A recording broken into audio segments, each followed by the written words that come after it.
Chapter 2 of How to Improve NASCAR Video Games.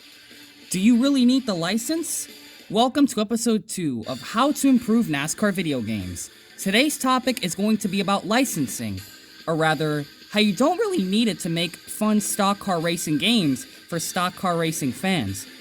When developers allow their teams to use their imagination to the fullest without relying on real-life sporting organizations such as NASCAR, the NFL, the NBA, the NHL, and many others, it allows for more development time, which results in better overall products for the consumers. The game can be centered more around what the fans want rather than what the real sponsors and teams want. Today, we are going to be digging in on how other developers have used fantasy assets to improve the experience of their games. Notice something funny about that car.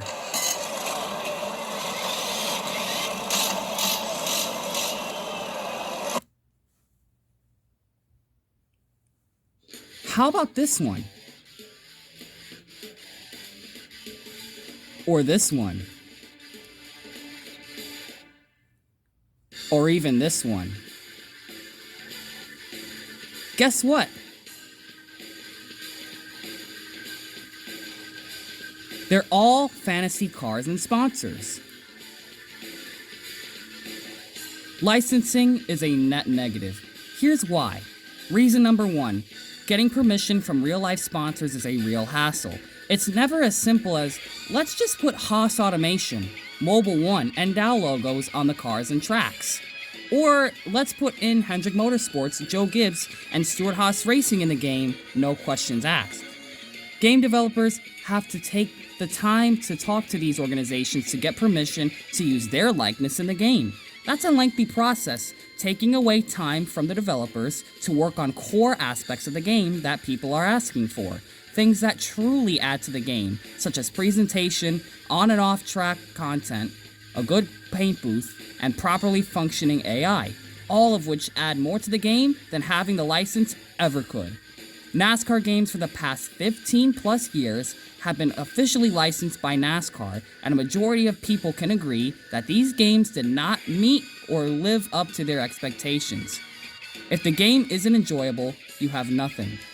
Is all of that truly worth sacrificing to make sure that everything is 100% accurate to the real world NASCAR? Reason number 2.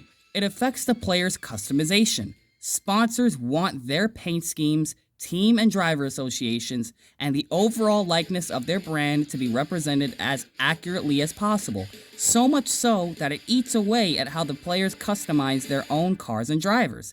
For instance, in the Heat series, when you joined a team, you couldn't use the official team font or even change the template of the car.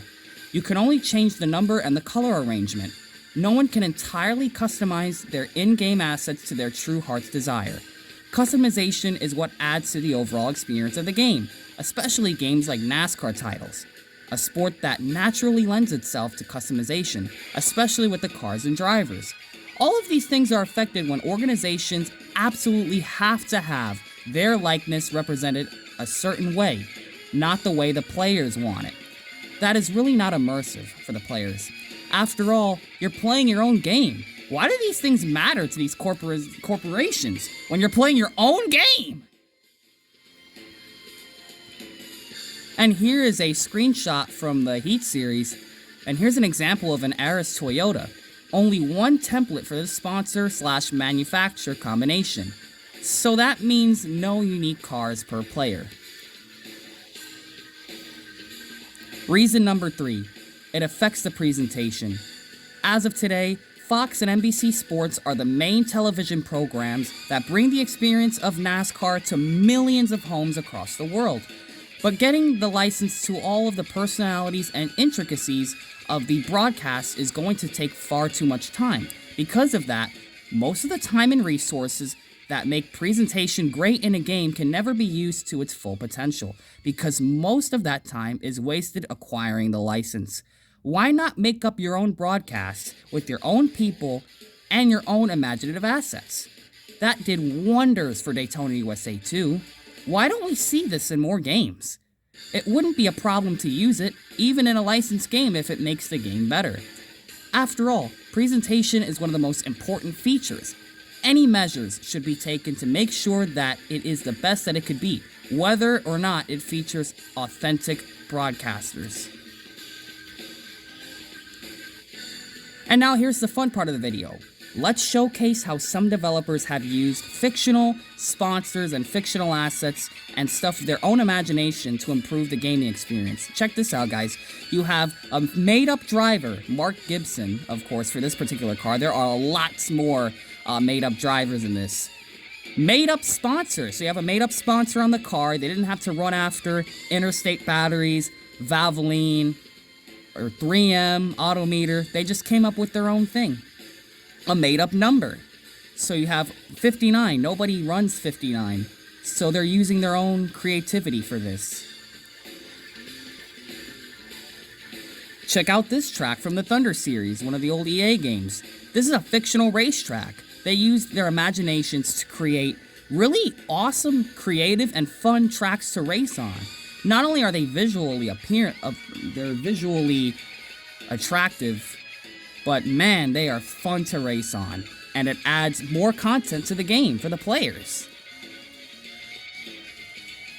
How about this? Here's a picture of the Daytona universe. The Brown brothers are made-up drivers. They didn't have to go get the license to Chase Elliott, Kyle Busch, or Tyler Reddick, or anybody. They just made up their own stuff. As you can see, made up driver names. And of course, they're not using licensed manufacturers, so you have cars that are like the real-life counterparts, but they aren't, but they're close enough. And of course, the made-up sponsors we have discussed as well. So yeah, take a look at that. And a shout out to Motorsport Games for taking advantage of using their developers' creativity to create fully fictional rosters/series for their Simcade titles like the SRX The Game, Tony Stewart Racing titles, and NASCAR Heat 3 with the Dirt series. It went a long way to make these games more fun to play. In conclusion, no, you really don't need the NASCAR license. Everyone wants these games to be authentic to NASCAR, but for all the reasons you saw, it doesn't always make these games better. They actually become more difficult to develop. And now for the fun part of the video. I know there are many NASCAR games with fictional racetracks, such as the early EA titles, but everyone shows those. So let's pop some quarters in and head back to the fictional stock car racing game that has been knocking it out of the park, Daytona USA 2. Thank you all for checking out this episode and enjoy the footage.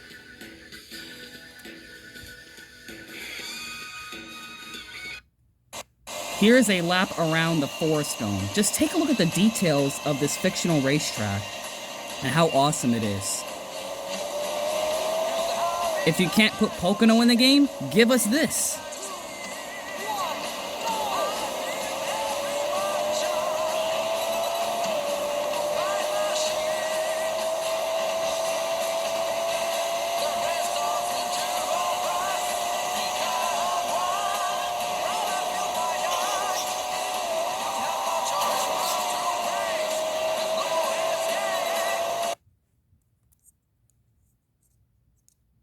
And now here's a lap around the Joyopolis 2020 amusement park.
Here's another extra lap. You're gonna notice something.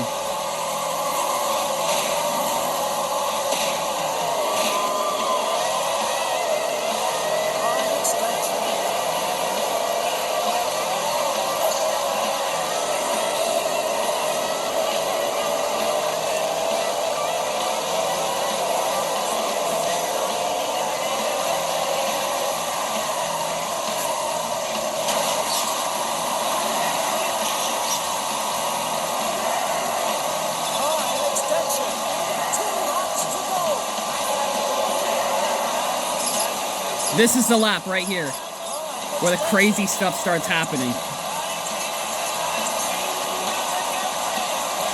Bam!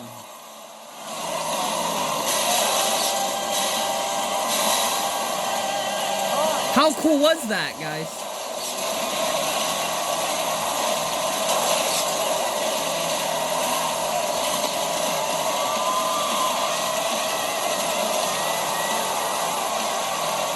There comes a roller coaster.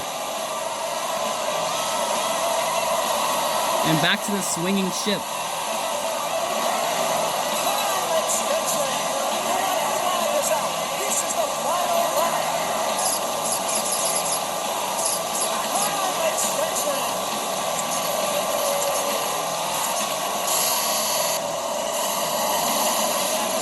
Holy cow.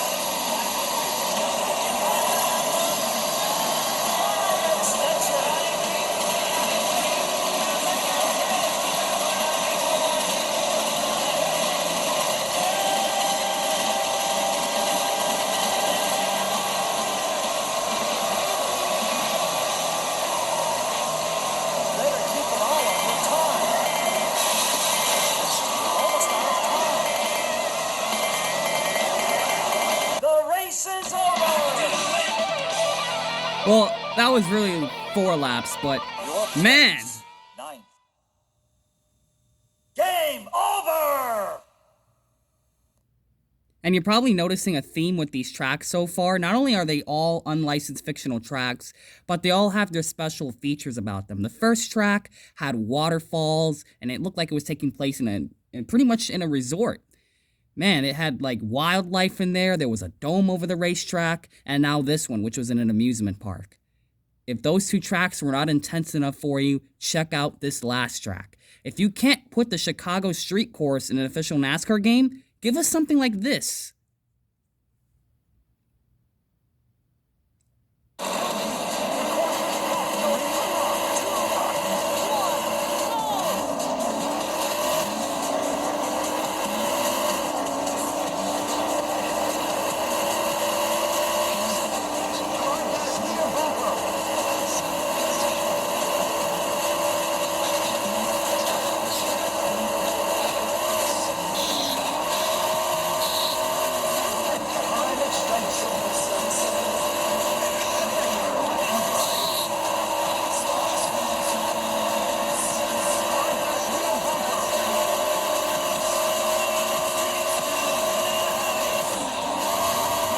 You're basically racing across the city.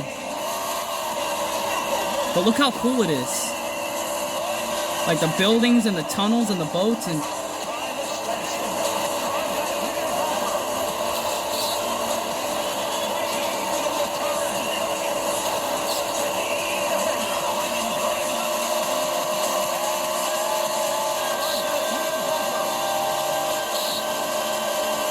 You guys are gonna love this next part of the track. Here it comes. Get ready for the roundabout.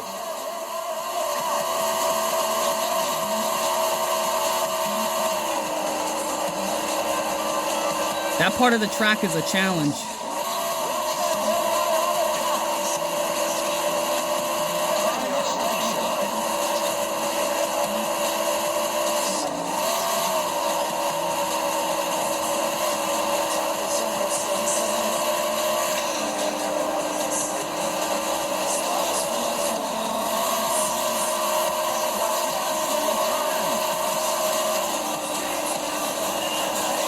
Just look at the details. Look, there's the pits behind buildings.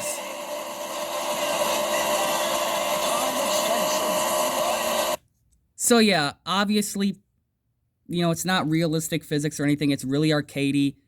But man, just if you paid attention to the details of the track, you know, there's a lot of cool stuff these developers can give us.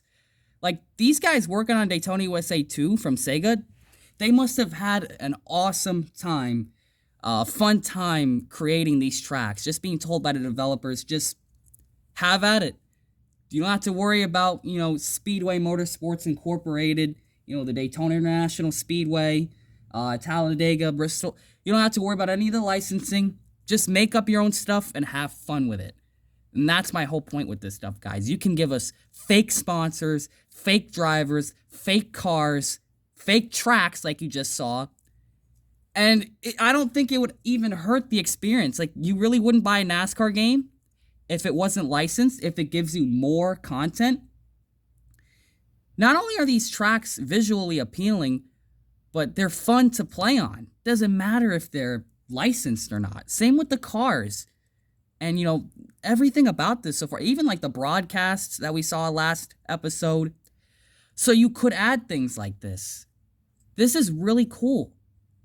Like, see all these sponsors, like this Hornet, that's made up. Like, all these cars, all the sponsors. So, yeah, guys, that has been it for episode 2. So, would you not buy the game because it's not licensed by NASCAR? Please respond in the chat. Any more ideas? Thank you for your participation. And if this video was able to make it onto the Disco Inferno 70 live stream, thanks again for another great opportunity. And one more thing that I want to add to this video. That was amazing. I'm getting to be on Disco Inferno 70's live stream. It was an awesome experience. I want to thank him once again. To be on a live stream with my video on a channel with one of the best, it's a dream come true. And everyone was so nice and welcoming to my ideas, and just, I'm really happy to be doing this because, I love talking to people and giving people ideas, and maybe you'll probably be like, oh, well, I didn't think of that. Or, that's a cool idea as well. So yeah, guys, feel free to add some more ideas that you think would be cool in the Disco Inferno 70's chat. And once again, thank you guys. Thank you guys for all the support. And man, like 11 more subscribers that I just gained. And probably more than that now. Like, whenever I did my diecast reviews, yeah, they were sort of popular, but man, the minute that I uploaded that first How to Improve NASCAR video games, people flocked to it. And people started supporting. And, I don't do this for subscribers, but man, that's a lot of love, man. 80 subscribers. Literally, we went from 69 to 80 subscribers. So, thank you guys for the support. Thanks for supporting the channel. I really didn't think you guys would stick on for this, but you guys did. So, I appreciate that. Thank you so much to Disco Inferno 70 for covering this series. And, yeah.